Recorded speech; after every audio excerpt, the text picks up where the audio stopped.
Hermione Granger and the Philosopher's Stone, Chapter 6, Journey from Platform 9 and 3/4. All summer, Hermione pored over her books. First, she read all 8 of the textbooks needed for school and made a reference system similar to the card catalogs at the library. Then she read the 10 other books she made her parents buy for her and added to the reference system. Around mid August, she started rereading her textbooks and making flashcards. September 1st was quickly approaching, and Hermione's excitement was nearly through the roof, and so was her anxiety. She already knew for a fact she belonged in the wizarding world. But what if she couldn't fit in? What if she wasn't good enough? What if, because she was muggle born, she would be the worst in the class? Hermione was angry at herself that the anxiety and word vomit didn't go away, even though she had found her purpose in life. So she reverted back to throwing herself into her studies to cope. The pressure to succeed in what she knew was her destiny was overwhelming. In order to comply with the International Statute of Wizarding Secrecy, Hermione and her parents told everyone she had gained entry to the prestigious Sherborne International School, a boarding school in the southwest of England. It would explain her absence for the school term. After Professor McGonagall's stern warning about using magic outside of school, Hermione was careful to limit herself to small, inconsequential spells. She wouldn't have even thought about disobeying a law, but the fear of being last in her class was the motivating factor. To make up for her indiscretion, Hermione made a table of all of the spells listing in the Standard Book of Spells, Grade 1 by Miranda Goshawk, and ranked them in order of the chances of being noticed by the Ministry of Magic. First on her list was Reparo. Reparo was a charm that could be used to seamlessly repair a broken object and would work on most materials. This incredibly useful and practical charm was invented by Arabella Nutley in or before 1754, according to Miranda Goshawk. With a flick of the wand in a downward triangle shape and an incantation of reparo, most minor things could be fixed.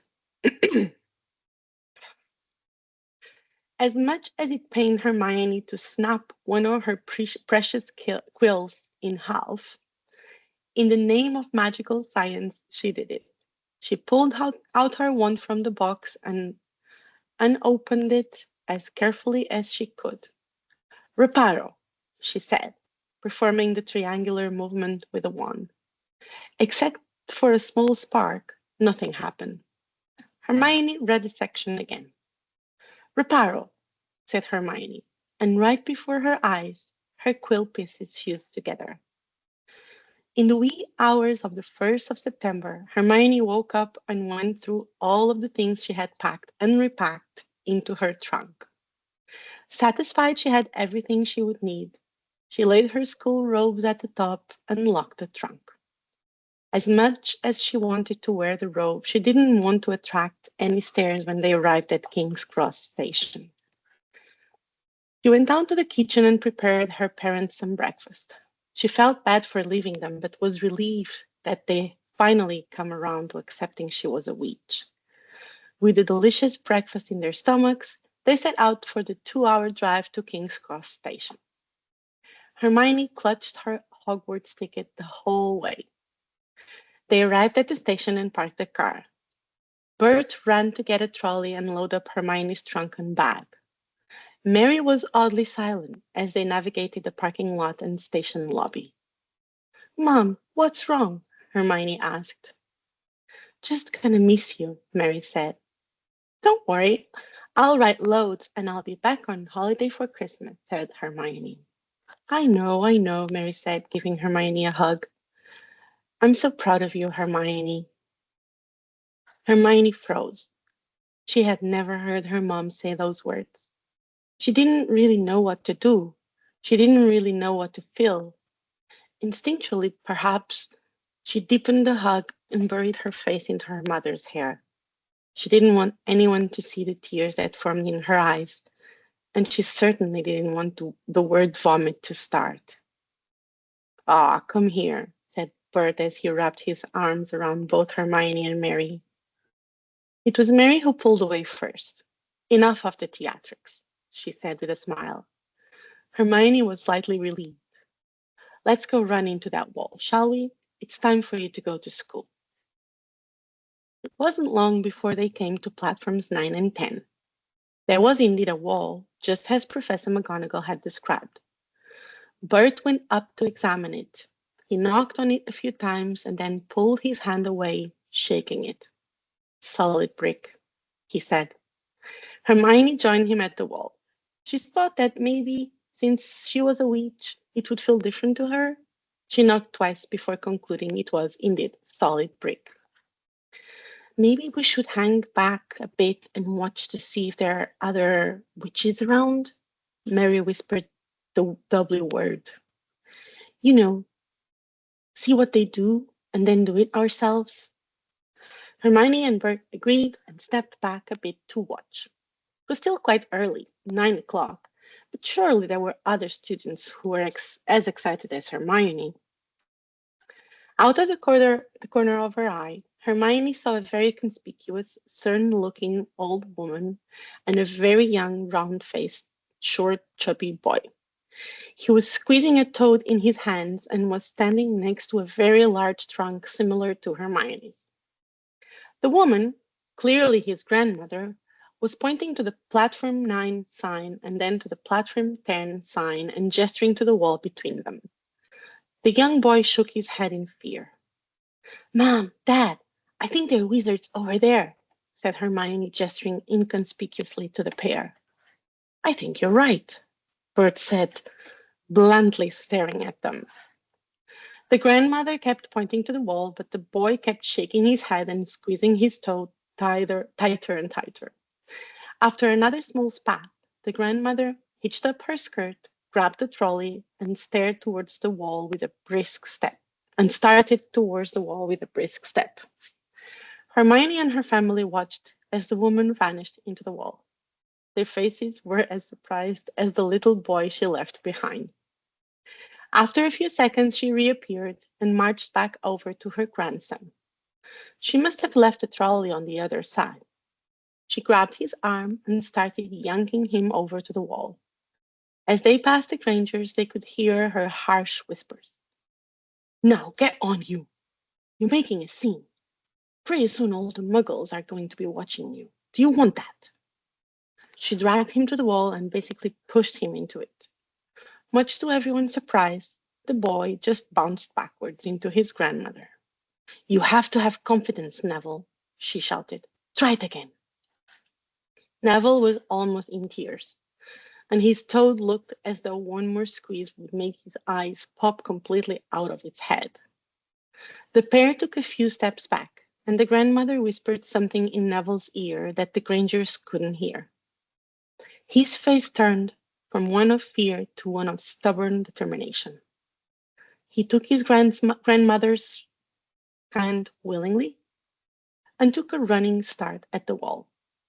This time they went straight through without any issues at all. Right, said Hermione. Are you both ready? Bert nodded tentatively. They both looked at Mary, who looked completely terrified. Remember, Mom, you have to be confident. That's how you do it. We can do it together. Hermione wheeled the trolley in front of her. Bert stood on one side of her and grabbed the handles. Mary stood on the other side and did the same. All three took a collective deep breath and started a brisk jog across the platform to the wall. Hermione would never admit it to anyone, but she shut her eyes as they got closer. She needn't have done it, though, because before she knew it, they were on the other side of the wall. Hermione looked behind her and saw a wrought iron archway where the barrier had been, with the words Platform 9 3/4 on it. Platform 9 3/4. They had made it. The platform wasn't crowded yet. The Grangers were quite early after all, but the Hogwarts Express was parked directly in front of them, and it seems to take up the whole platform. It was massive, with a crimson red engine car and a line of passenger cars as far as the eye could see. Smoke from the engine drifted over the heads of the small, chattering crowd, while cats of every color wandered here and there between their legs. Owls hooted to one another in a disgruntled sort of way over the babble. The Hogwarts Express took the form of a large red 460 steam engine. Hermione ran through the facts she had learned in her head. Under the white notation for the classification of steam locomotives by wheel arrangement, 460 represents the configuration of four leading wheels on two axles in a leading bogie, six powered and coupled driving wheels on three axes, and no trailing wheels. She made sure to tell her parents everything she knew about the Hogwarts Express as they tried to find a place to sit and wait until Hermione was allowed to board. They found a nice bench to sit on, finally, and settled into it. It was not even 9 o'clock. Hermione was extremely nervous, so to try to get a handle on her anxiety, started rattling off as many facts as she could about Hogwarts and the wizarding world, spending a decent amount of time focusing on the First Wizarding War. As Hermione has read in her books, there was a very dark wizard who shall not be named. His name, Hermione had whispered to her parents, was Voldemort, who wreaked havoc upon the wizarding world. 10 years ago, he was defeated as he tried to kill a small baby named Harry Potter. His parents tragically died trying to save him. Hermione couldn't imagine her parents dying. So, if I've done my math right, Harry Potter may be a first year too, said Hermione. That would certainly be interesting, Mary said, trying to humor her daughter. Truth was, she couldn't keep up with all of the magical information. Though, since he was able to defeat he who must not be named as a baby, he's probably a really powerful wizard. I'm sure we will be competing for top marks, she said. Hermione had already decided that Harry Potter would be how she could guarantee her acceptance in the wizarding world. She liked having a concrete plan of attack. It helped keep the anxiety away. Since Harry Potter had to be smart, he defeated the most powerful dark wizard in recent history, that would be her way in. He most certainly would also be famous in the wizarding world, so that would increase her popularity. For the first time in her life, Hermione cared what other people would think of her. She wanted to be friends with her classmates, unlike the idiots in her primary school. Hermione had already conceived a few different ways their first conversation would go. She wasn't stupid. She knew not all conversations go according to plan, so she had multiple versions, all of which ended with them walking the halls of Hogwarts as best friends. She had drawn out a flow chart and timeline to help her with her tasks of befriending Harry Potter. One could never be too prepared. Also, in reading about the First Wizarding War, Hermione thought back to the odd comment Ollivander had made when she was about to get her wand. Perhaps the reason there weren't as many first years as usual was because all of the would-be parents died in the war. How awful. Around 10 o'clock, the station started to get noticeably busier. The moment had come. Even Hermione shut up. No amount of random facts could ease her anxiety. All of her life, Hermione made it a point to know everything she could about a situation before diving in. She was now about to step into the unknown, and she was nearly frozen with terror. Right, said Bert. We best get your trunk to the luggage compartment before it completely fills up. The three stood and started pushing the trolley over. Once Hermione's trunk was safely on the train, she turned around awkwardly to her parents. It was one of the very few times in her life she didn't know what to say.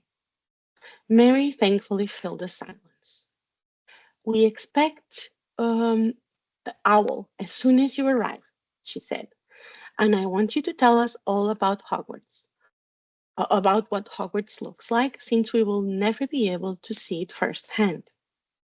Hermione had learned and explained to her parents in great detail over the summer that Hogwarts School of Witchcraft and Wizardry was not only unplottable, but also bewitched, so that if muggles approach the castle, all they will see is a moldering ruin with a sign warning them to keep out and that it is unsafe.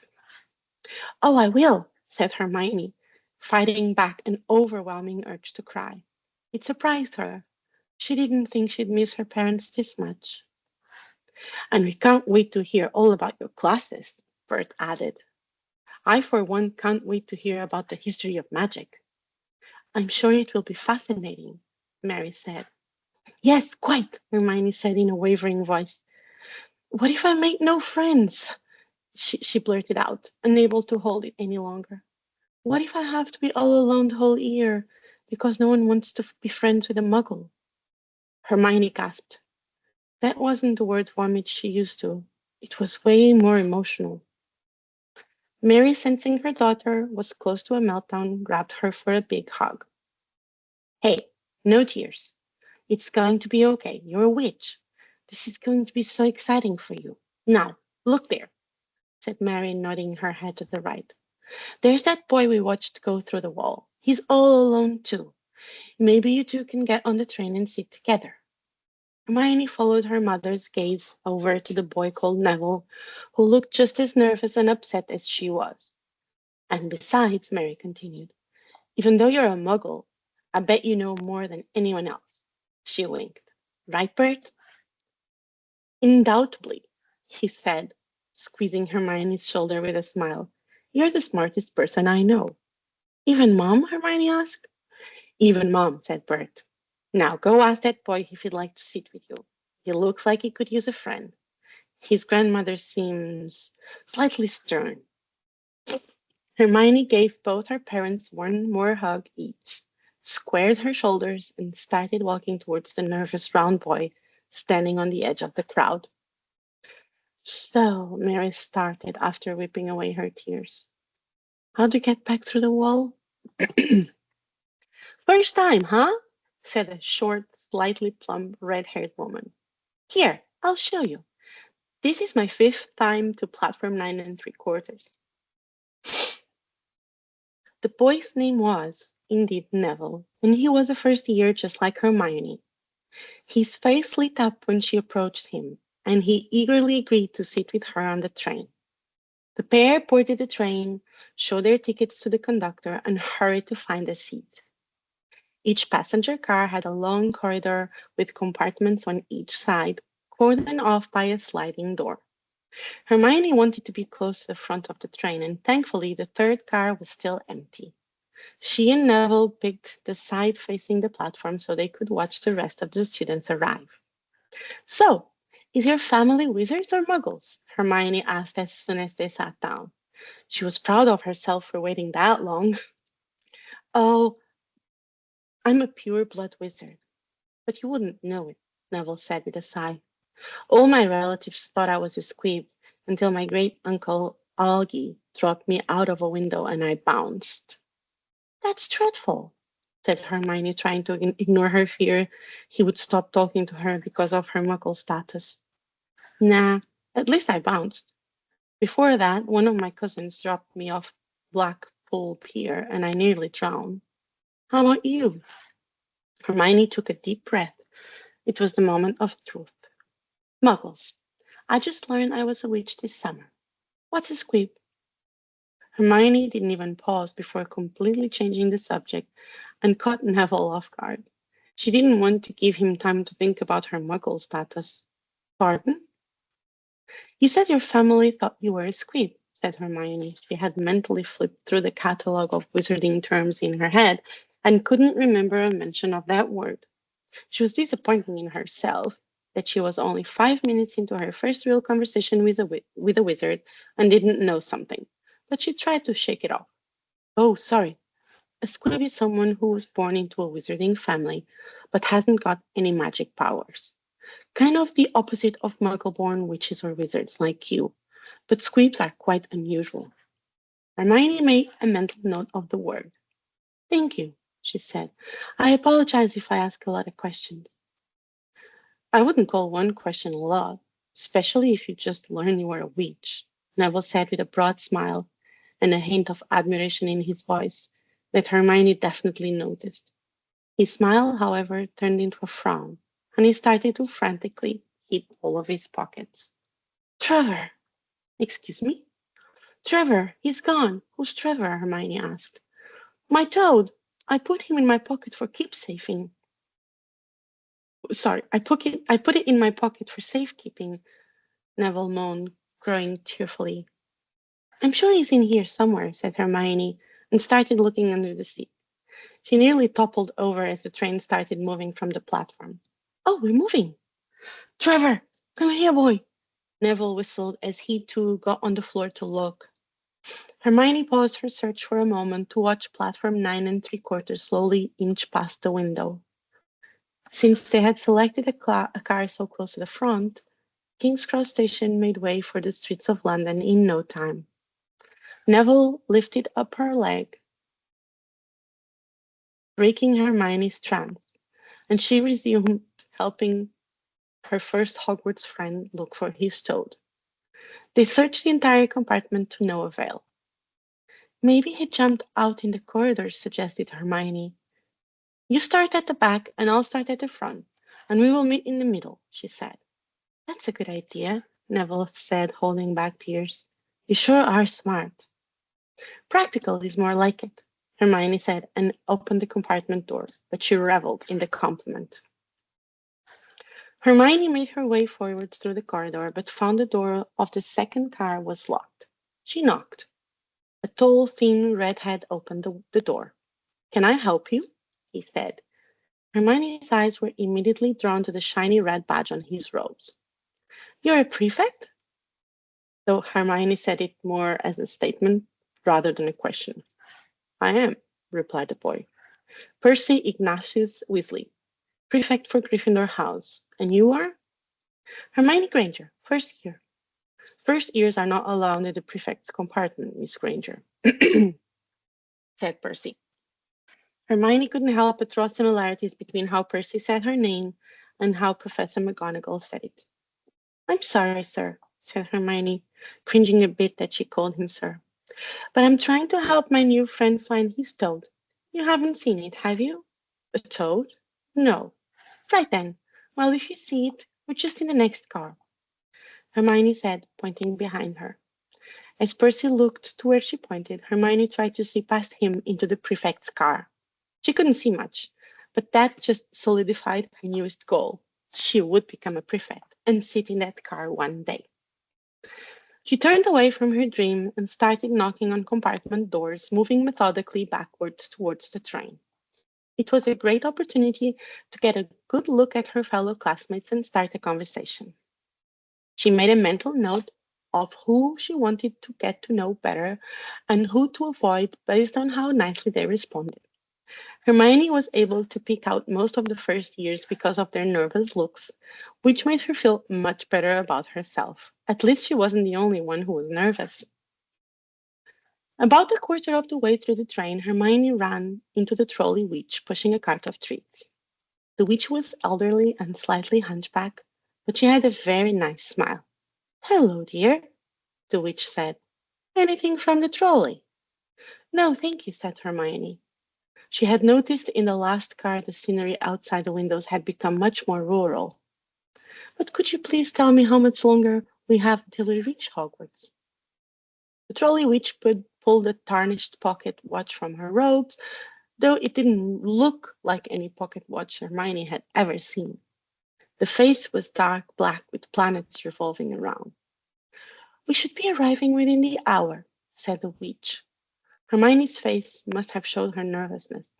Here, dear, have a chocolate frog. Hermione took her treat back to her compartment to put on her robes. Sliding the robes while on the Hogwarts Express was much more exciting than in her room at home. The robes gave her much more confidence to continue her search. She moved through the compartments she had already searched, waving at her potential new friends along the way. As she got closer to the middle of the train, Hermione noticed a large gathering of older boys dressed in the maroon and gold Gryffindor. She took a deep breath and walked up to them, determined not to be intimidated. Excuse me, she said in her most confident voice. Have you seen a toad hopping around here? A toad, said a tall, stocky redhead. Did you say a toad? Said another tall, stocky redhead. Hermione did a double take. They were, quite clearly, twins, and perhaps related to Percy the prefect with their flaming hair and freckles. Yes, a friend of mine lost his toad, and I don't know about a toad, said a shorter black boy with dreadlocks, but we definitely have a tarantula. He held out his hand. Hermione knew she shouldn't look, but her curiosity got the best of her. There, in his hand, was one of the biggest, hairiest, most disgusting tarantulas Hermione had ever seen. Hermione didn't want them to know how freaked out she was. I don't remember seeing tarantulas on the list of approved animals, she said, with her hands on her hips. Why? Is your name Percy? One of the twins said, and the others laughed. Hermione's guess was correct. Hermione bristled and walked through the group, not caring that she was bumping into all of them. She kept the boy with the tarantula in sight, however. These were the types of boys who wouldn't hesitate to slip the spider into her robes. She moved into the next compartment and continued her search.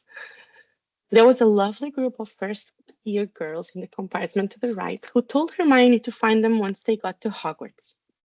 As she slipped into the next car, she ran into Neville. Did you find Trevor? She asked. No, but I didn't really check that compartment, Neville said, pointing behind him. Why on earth not? I think Harry Potter is in that one, said Neville, his eyes wide. I just asked him really quick, like if he had seen a toad, but didn't actually look. Harry Potter. Hermione felt her heart start to pound. This could be her chance. She grabbed Neville by the arm and started for the train car. Hermione took a deep breath and slid open the compartment door. A quick summary of all of the different conversation scenarios played in her mind, but as soon as the door slid all the way open, they evaporated from her brain. Hermione searched for words in a panic. Has anyone seen a toad? Neville's lost one, she said. Hermione internally cringed at the bossy tone in her voice, though she was glad it came out like that instead of a nervous squeak, instead of nothing at all. We've already told him we haven't seen it, said yet another red-haired boy. How many of them were they? 4? 5? Hermione noticed the red-headed boy had a wand in his hand. Seeing her chance, she sat down next to the mysterious black-headed boy. She tried to be nonchalant. Okay, are you doing magic? Let's see it then. All right, the red-haired boy said and cleared his throat. Sunshine daisies, butter mellow, turn this stupid fat rat yellow. He waved his wand, but nothing happened. The rat didn't even move. Hermione frowned. Are you sure that's a real spell? Said Hermione, stealing a glance at Harry Potter. Maybe she could go with the magic conversation option. Well, it's not very good, is it? I've tried a few simple spells just for practice. And it's all worked for me. Nobody in my family is magic at all. It was ever such a surprise when I got my letter, but I was ever so pleased. Of course, I mean, it's the best school of witchcraft there is, I've heard. I've learned all our course books by heart, of course. I just hope it will be enough. I'm Hermione Granger, by the way. Who are you? Hermione realized she was talking way too fast and tried to calm herself down. She hoped Harry Potter didn't notice her looking at him through the corner of her eye. I'm Ron Weasley, the red-headed muttered. So yes, at least 4 Weasley brothers. But Hermione barely looked his way. Harry Potter, said Harry. Are you really? said Hermione, trying her best to play dumb. She took a deep breath and studied his face to see what she was up against. I know all about you, of course. I got a few extra books for background reading, and you're in modern magical history and the rise and fall of the dark arts and great wizarding events of the 20th century. Am I? Said Harry. Hermione could barely believe it. Either Harry was much better at playing dumb than her, or he really didn't know. She was completely flustered. The conversation was not going how she had planned. Her whole wizarding standard had resting on Her whole wizarding standard had rested on competing with Harry Potter, and nothing was going right. She could feel the word vomit gurgling to the surface as her heart began to race. Goodness, didn't you know? I'd have found out everything I could if it was me, said Hermione. Do either of you know what house you'll be in? I've been asking around, and I hope I'm in Gryffindor. It sounds by far the best.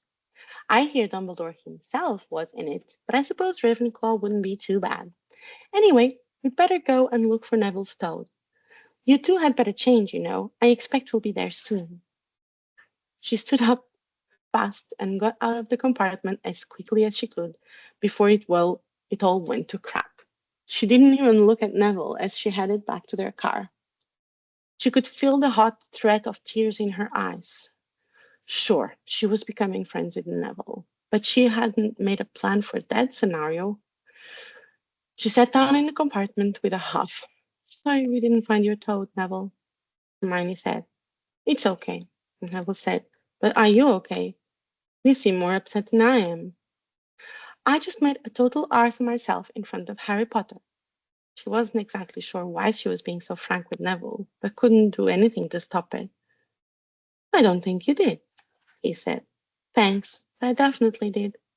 He wasn't at all what I expected. What did you expect? Neville asked. I don't know, Hermione said. She drew the line at admitting to planning out multiple conversations. I just expected someone I don't know like me. Well, he is, isn't he? I mean, he was raised by muggles, just like you were. Neville said it as he struggled to get Neville said as he struggled to get his robes over his round head. He finally succeeded, but then tripped over the buttons and toppled onto the seat. Hermione shrugged. Maybe they could become friends over their shared muggle experiences, because it was quite obvious they wouldn't bond over academics like she had originally planned. Now, realizing Harry Potter was indeed not the smartest wizard in her year, Hermione's grand plan had to be rethought. Perhaps Neville was right. They may not be similar in academics, but they were similar with their upbringing. Hermione had a new surge of hope.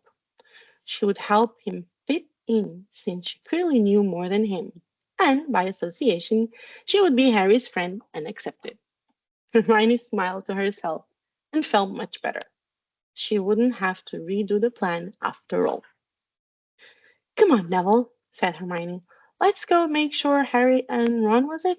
Let's go make sure they're dressed and ready to go. Hermione and Neville walked down the corridors, dodging their fellow students who were getting a few last moments of mayhem in before going to school. They arrived at Harry's compartment just as a pale, blonde-haired boy ran out of it with one of the biggest scowls on his face. Two much larger boys were following him, one holding his hand as if in pain. They nearly knocked Hermione and Neville over in their escape. Hermione looked into the compartment and saw Harry and Ron were both standing with the most intimidating looks they could muster. Hermione couldn't believe it. They had been fighting already. Her stomach lurched. Did she really want to befriend a troublemaker? Yet again, she felt her plan crumbling. Can we help you with something? Ron said, noticing Hermione standing at the compartment doorway and interrupting her internal pros and cons list. You'd better hurry up and put your robes on. I've just been up to the front to ask the conductor, and he said we're nearly there. We haven't been fighting, have you? You'll be in trouble before we even get there. Scabbers has been fighting, not us, said Ron, scowling at her. Would you mind leaving while we change? All right.